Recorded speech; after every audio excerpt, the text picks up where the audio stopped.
One of my favorite topics to talk about, and a question so many of you ask about: how do you become a great sales development representative? An SDR is the entry-level position to any software sales career, and don't mistake entry-level for not important. The sales development function is mission critical to the success of any sales organization. The more pipeline that's generated, the more revenue that's going to be recognized, and that's really important to growth. And ultimately, you in your own career as an SDR, the skills you master, such as cold calling, prospecting, pipeline generation, sending emails, consistency, discipline, will pay dividends throughout your entire career and help you maximize your income earning potential. Just take a look at my own career. I spent the first 2 years as an SDR at a fast-growing technology company. I'm wearing the swag right now. If you'd like to check me out on LinkedIn and see my pace and history, go ahead and connect with me there.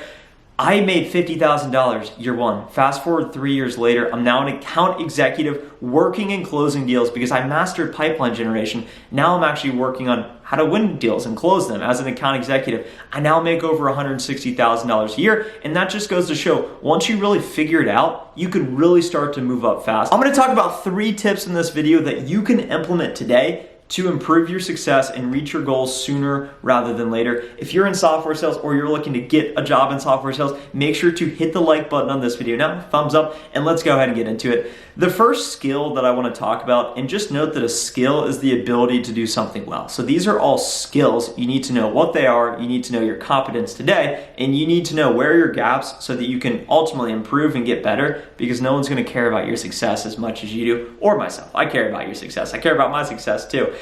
The skill number 1 is relationship building, and this is something a lot of people don't talk about. Let's dissect and break down the SDR role. As an SDR, you are compensated, and your incentive is by either generating pipeline, booking meetings, scheduling demos, whatever it may be. You need to be able to target an account, you need to be able to set up a meeting, you need that prospect to show up, and you need it to go relatively well so that it can be qualified by your account executive.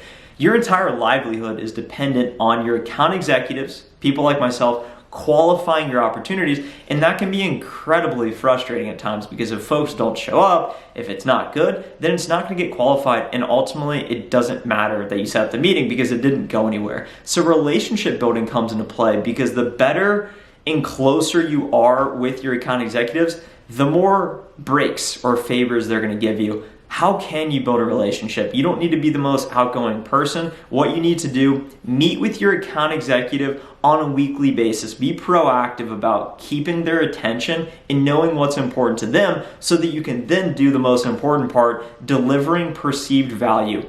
As an account executive in SDR, I don't want to say it's give and take, but ultimately, if you do well on behalf of someone else, they're going to naturally want to reciprocate, the law of reciprocity. So you need to deliver perceived value. So even if you're not setting meetings, you need to be messaging your reps.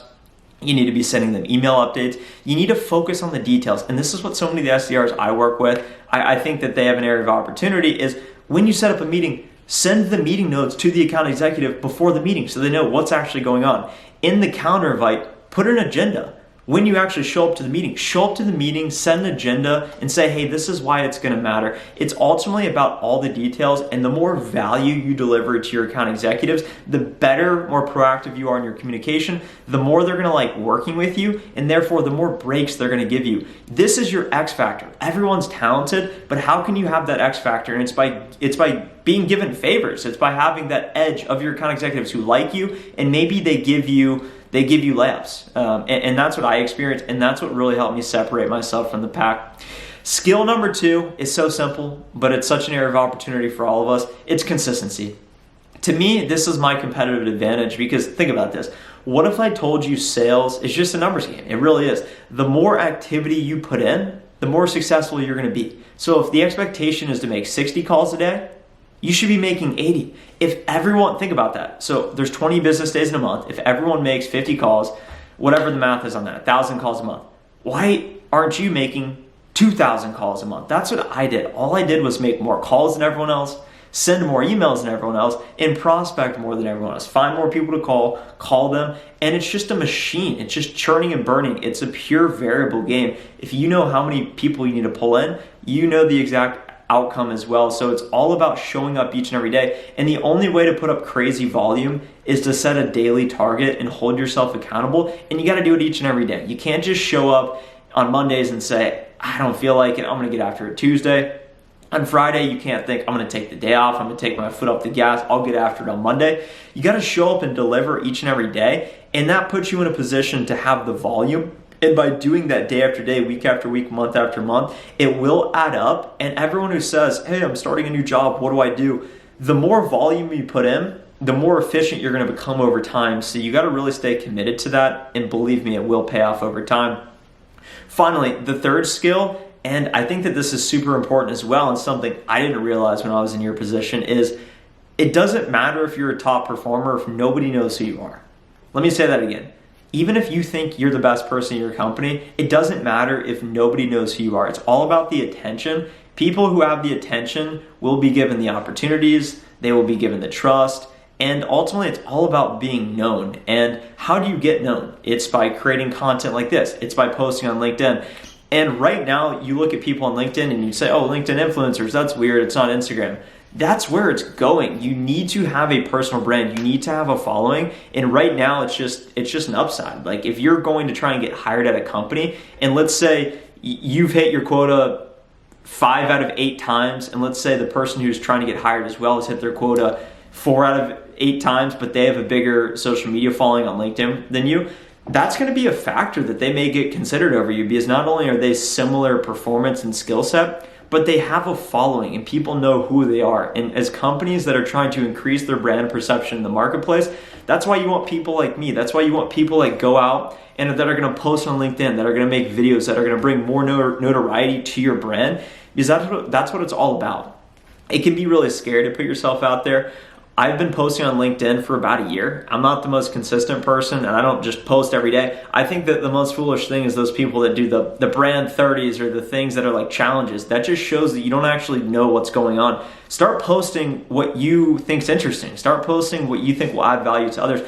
And that's what I do each and every day on YouTube, and that's what I do on LinkedIn as well. So make sure to subscribe to this channel now if you haven't already, if you're interested in more sales content. And of course, connect with me on LinkedIn if you'd like to see real life examples of how I try and do it. So to summarize this video here today, number one, you need to be good at building relationships, not just with the senior leaders, but also with your direct account executives, because they're ultimately the ones that help you get fed by qualifying your ops.